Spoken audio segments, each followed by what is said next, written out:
I'm Dan Richards. I'm talking today with Patrick Kennedy, a co-founder of PriceMetrix, currently Vice President of Research and Development. And Patrick, we're going to talk today about how advisors can price at a more profitable level. Could you talk about the consistency of pricing that you see among advisors within firms? Well, certainly over the past few decades, there's been significant downward pressure on trade pricing.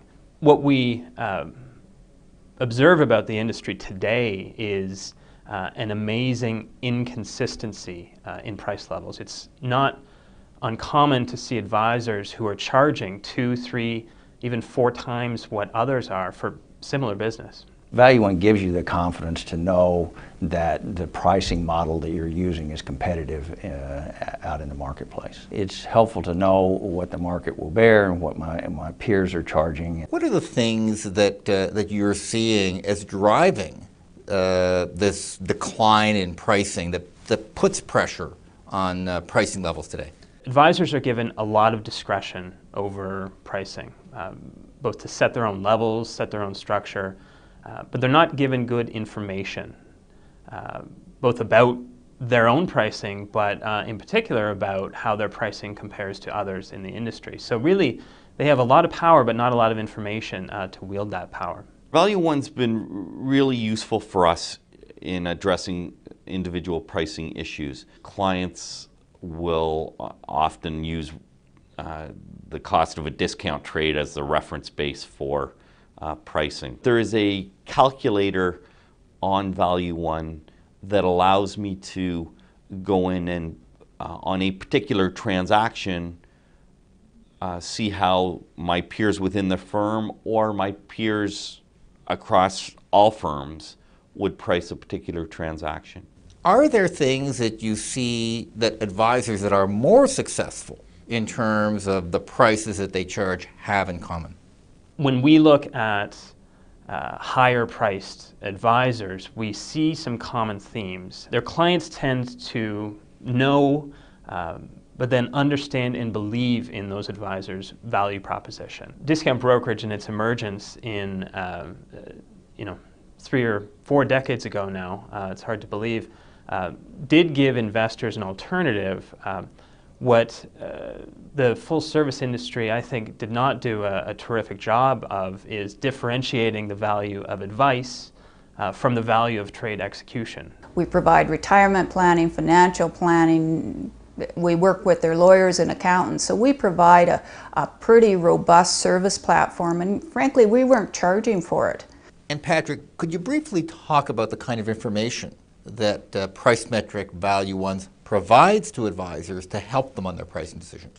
At an aggregate level, Value One helps advisors understand how their price is positioned relative to others, both at their firm and across the industry. So we segment households, we segment advisors, even right down to the transaction level, so that an advisor can have a good, confident understanding of what others that look just like them are doing and how they're pricing. Pricing is not everything, but it certainly is an important factor in setting up a business. And what Value One has really helped us determine is make sure that we were along what was charged by our peers in the business. And that gave us a great level of comfort discussing pricing issues with our clients. And that's a big part of what Value One does, is it helps you understand what the best are doing. And that gives you a chance to become one of the best. We don't necessarily know what our peers, what a group of peers would be doing. Well, Value One offers the statistics, so this provides us a great amount of confidence in front of a client. You know, you have less of a reason to discount when you know that you're right on the competitive edge. And among those advisors that you are seeing as more effective in terms of the prices that they charge, are there some common patterns in terms of how they use the information? Many advisors will use Value One to develop a price strategy that makes more sense to them. They'll look at our information and they'll potentially align their pricing to various household segments. Many of them will simply look to others to see, well, what are they doing that I'm not? In many respects, Value One allows you to look at your book like a mirror and say, is that person's advice really worth twice what mine is? And this all leads to consistency.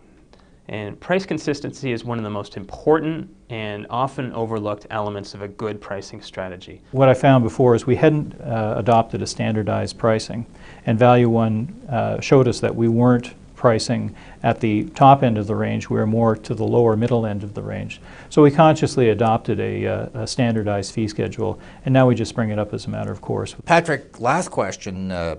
Over 15,000 advisors use some elements of the PriceMetrix Value One platform. Can you identify patterns in terms of pricing among those advisors who use the information on pricing you provide compared to those who don't? One of the things that Value One gives a user is confidence.